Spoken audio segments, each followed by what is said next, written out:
This video is brought to you by Skillshare, but more on that in a moment. Learning, self-improvement, personal development.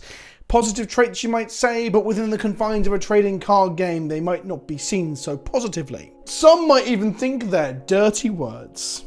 Hi, I'm Vince, also known as PleasantKenobi on the internet, and today I want to talk about the rejection of self-improvement, the babyifying of EDH players. No, not really. Those things I talked about before, but we're going to talk about the other flip side of that. The inherent need to be an innovator, to carve out your own little niche and then extremely criticize anyone else who doesn't want to fucking do that. Card games and tabletop games definitely, they invite a certain individual, people who perhaps think they're smarter than others. And then you get this weird mental gymnastics and toxic traits that really crop up, especially within the casual communities or the casual moving into competitive communities around those games. Today's video is about net decking.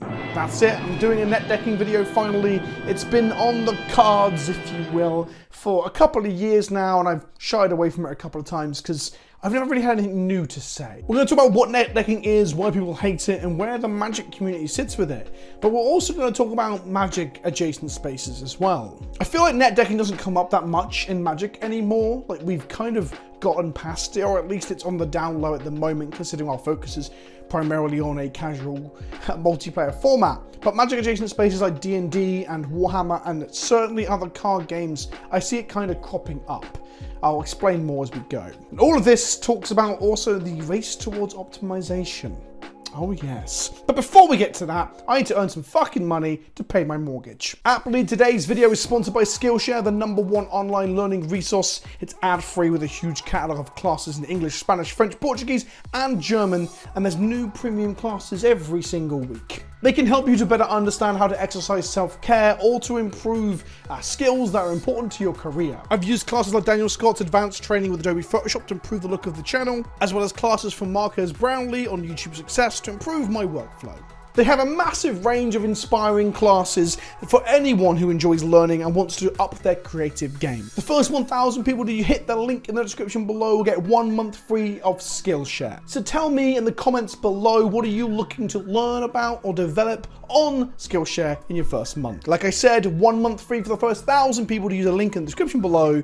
Big thank you to Skillshare for supporting the channel. And now back to the topic at hand. Net deckers. Cowards. Disgusting children. They hate innovation, they hate personal growth, the bastards! I've personally wanted to talk about net deckers for a while. It's been a video topic that's been on my ideas document with a few notes for quite literally years, and I've always shied away from it. Something more interesting has come up, or I'm not going to cover it in a way that I think is even different to what some of my contemporaries have. But today I'm going to meander my way through some talking points that I think at least have a bit of reflection that's a little bit different to the normal talking points. I'm going to talk about the good side of net decking. As you probably can tell, I'm pretty pro net deck, but also some of the downsides that we're seeing too. Net decking itself has kind of faded and fell to the wayside in the Magic vernacular.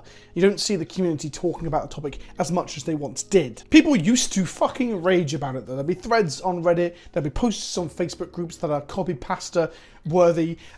There was smaller YouTubers who would just make fucking rant videos over some shit footage of Skyrim because that was what was bringing in the views at that point in time. And honestly, the whole thing of ranting and raging about someone else picking their list off of the internet is asinine. And it is childish. So I've always shied away from talking about it because you kind of just flippantly shrug it off and think, yeah, you're a fucking idiot. But there is some conversation to be had around the casual versus competitive thing. I've talked about this on the channel quite a bit. On occasion, I'll see a shitty post, normally on a Facebook group where I'm posting a link to one of my videos or some shit, about net deckers. Usually a new player coming to Arena and trying to play ladder, and they're angry at playing against the same decks every time, as if that's somehow a indication of net decking as opposed to a metagame stabilizing or getting into, like, you know, its full flow. But in the last year, I've seen more of that in other communities, honestly. Back when Yu-Gi-Oh! Released Master Duel, the new one, I was doing a bit of lurking on forums and watching videos about it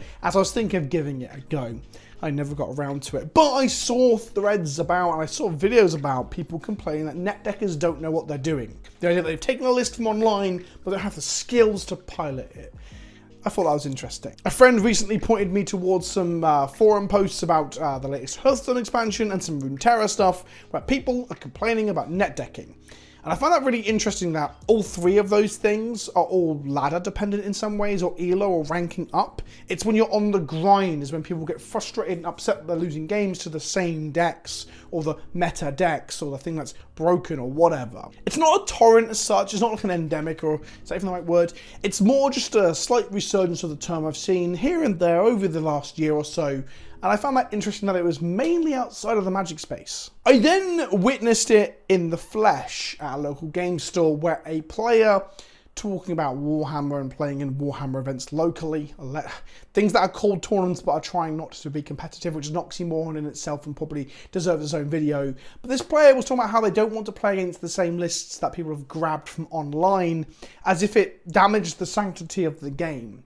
As if the idea that you might have looked at people who might have played more than you and used their information to inform your army list construction is somehow an affront to the very fabric of Warhammer. And I was shocked because it was seeing a net decking complaint in the wild, something that I haven't seen for a fucking long time. Like, what year is it, 2014? But what is a net decker? What is a net deck? Well, it's the idea that you've gone online and you've got your army list, deck list, build, or whatever it is for the game you're playing, usually card games in the case of net decking, and you've taken it online and you've built it, and now you're playing it verbatim, usually with minimal, if any, changes, and you're just smashing into ladder with the intention of leveling up by playing a good or best deck.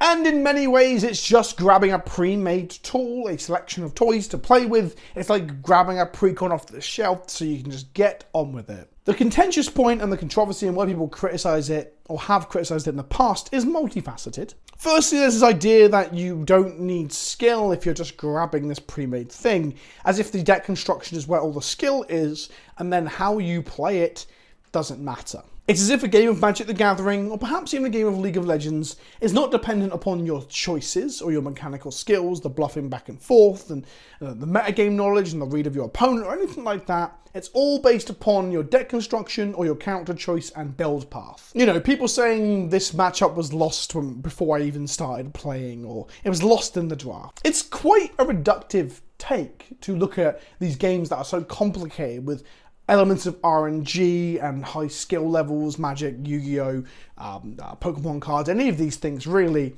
and to say that you had no chance of winning because the opponent went and got the best deck, well, whilst you didn't. You're looking to innovate. And in many ways, it just takes away your agency. It takes away the possible responsibility of you making mistakes or not playing optimally. It makes it an easier pill to swallow that you might just be shit or that you fucked up.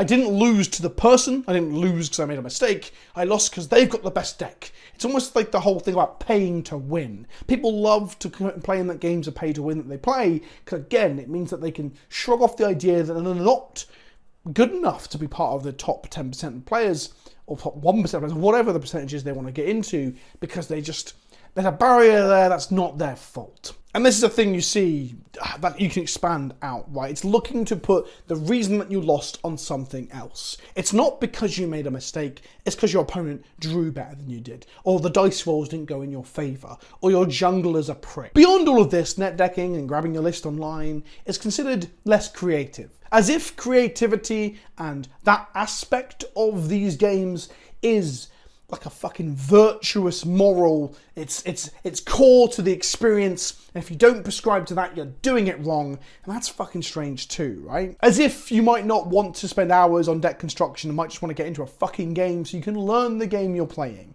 For example, Pro Tour Leo just happened for Flesh and Blood with a calling on the side, a big event. I went along, I didn't play either of the two big events, but I played some classic constructed side events, and I jammed games. Instead of rocking up and trying to play with my deck that I'd sort of passed together out of stuff I had at home and my limited knowledge, I looked up a list online, bought the cards, and played a virtually fully kitted out Prism deck, and I had a lot more fun doing that. I actually ignored some conventional logic on purpose, and then learnt why I should have followed the actual conventional logic. I was playing yellow bring downs instead of reds for any Flesh and Blood players watching. That was dumb.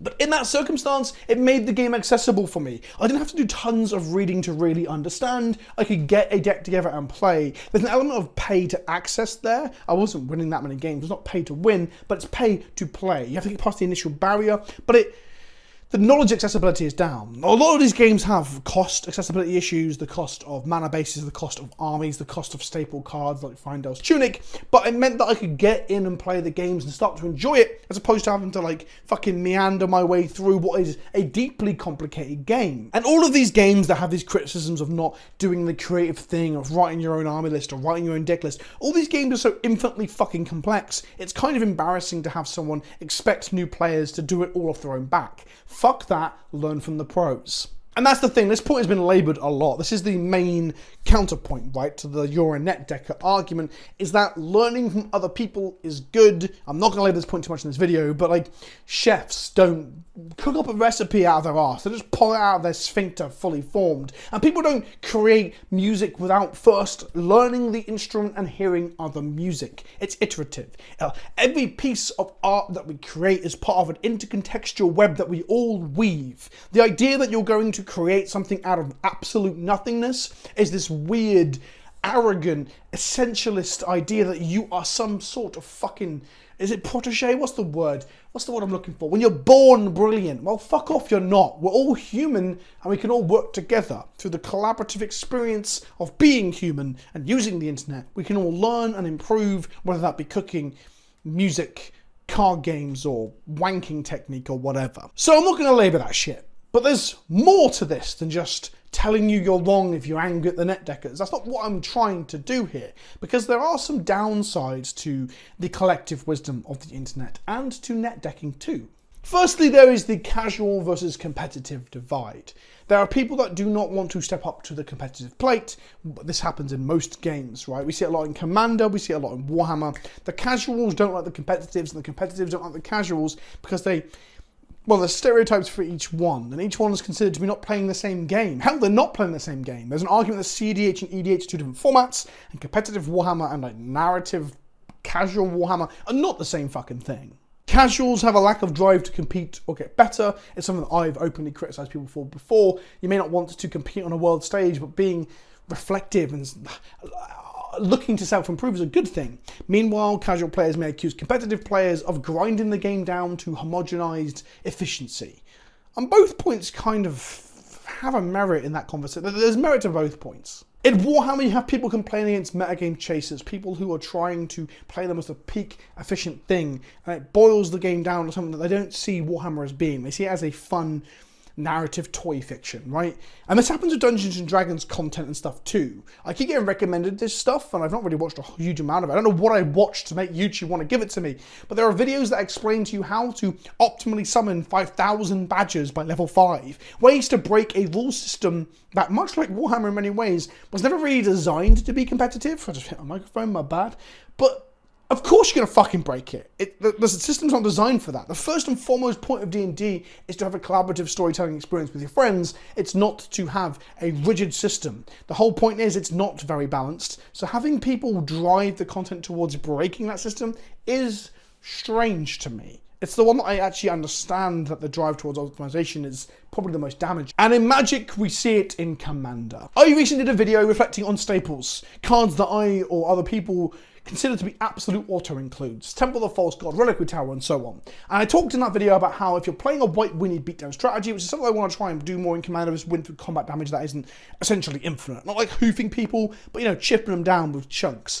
If you're going to white Winnie people out, you don't want to cast Plowshares to give the player 10, 15, 20 life when you get rid of their biggest thing. You want to path them and give them the land back and get in for the damage. It doesn't always work out that way, but the whole point of the video was to reflect and think that sometimes you have to cull those holy cows. Because of the nature of the beast and of YouTube, the video title and thumb are all quite extreme on the scale. They're like, stop playing these cards and all that sort of shit, because I have to get you to click these fucking videos before I can talk in a more reasoned or rambly way, right? That led to people saying, keep your competitive shit in modern, or stop telling people they can't play their own pet cards, which is not what I intended at all, but I can understand why there's an element of that coming out of what I was saying. I found this all pretty fascinating, honestly. EDH has its competitive mode, right? It has CEDH, a thing where people are playing tournaments tournaments in right now for prizes, and they're trying to figure out how collusion and kingmaking works in that scenario. Look, CDH is a mess, and I'm not even referring to the dramas on Twitter amongst the community. It exists, it's a format, it's fun, it's like Legacy or Vintage with more moving parts and perhaps less of a viable competitive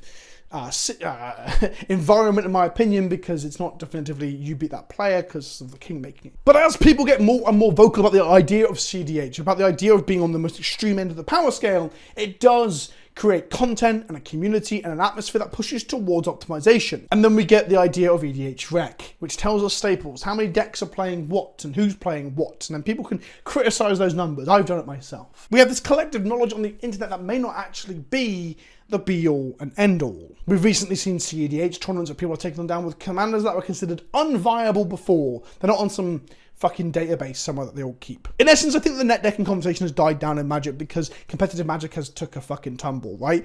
But the more we now move towards having a Pro Tour again and maybe a focus on Arena, and these things are like arriving on our Twitch channels and our Twitch TV screens again, then maybe we'll care more about this and we'll see more of a resurgence of people bitching and moaning about playing against the same fucking decks in Standard. What I'm saying is net decking and coming up with lists and staples and all this sort of shit is viable information. It's useful. It's a tool as such, but it does make conventional wisdom that is sometimes very fucking wrong. Firstly, the point that I want to make is that sometimes you grab your net deck and you play in a metagame that it's not suited to. Pro Tours are incestuous. People know ahead of time, thanks to testing and discussions. The pros will know, that whether this is Flesh and Blood or Pokemon or Magic or whatever, what the best deck is and then what beats the best deck. And you might get like an inbred metagame, as some people will call it. It might just be that the decks have card choices to beat certain cards that people are expected to be playing, and then when you hit the ladder, that doesn't happen. You just play against random brews. You get your Shen guide for Korean Challenger level play,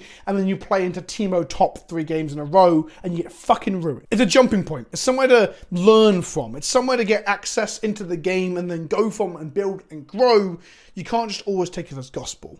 I have arguments all the time in Twitch chat and on my Discord of whether a deck is playing X or Y. I'll never forget when I said that Fatal Push had just come out and people were moving to it in Legacy because it's an efficient kill spell, and people in Twitch chat were convinced they weren't, and then like 3 of the 5 games that night we played against decks that Fatal Pushed my Thalias in. Sometimes you just have to think outside the box, but use the jumping off point of net decking. In some ways it's the opposite of net decking, right? If the net decking is finding lists and information online to improve, if you just take that as gospel and never change it yourself, you're kind of, what did I write down here? Blanket awning? Is that the opposite of net decking? Anyway, it frustrates me to no end. Death Shadow was but a meme in Modern, and then it became a real fucking deck overnight. Not because a new card was printed. This wasn't Lion's Eye Diamond getting broken by Dredge or Dread Return or whatever. It was that people hadn't found the deck yet. And this is less and less common in a world where everything is online and we can get all our information online and we can all share it online.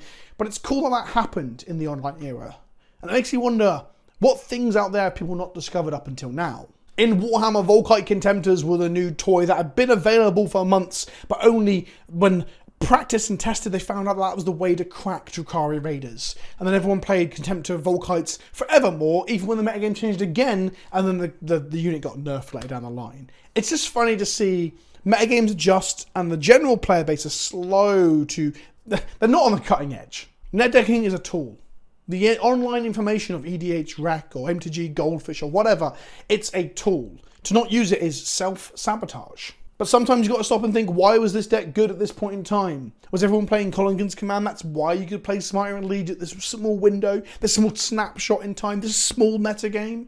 You've got to consider those things. That's right, this is just a big rambly meditation on people taking accepted logic as being the de facto go-to, and when in reality, if you think outside the box, you might find something new and interesting. But it doesn't mean you have to start from scratch. That's all I'm saying. So that's been my meandering, conversational meditations on net decking, general consensus, and bouncing off from there. I think I didn't say anything truly controversial in this video. Hell, fuck it. Maybe this just makes too much sense, the things I'm saying. If you thought that I said anything of interest, please let me know in the comment section below. Let me know what you think yourself. Are you where do you fall on net decker innovator? Because is it a scale? Are they? I don't know. Play Commander Sphere in your Commander decks, and I'll see you all soon. Ta-ta for now.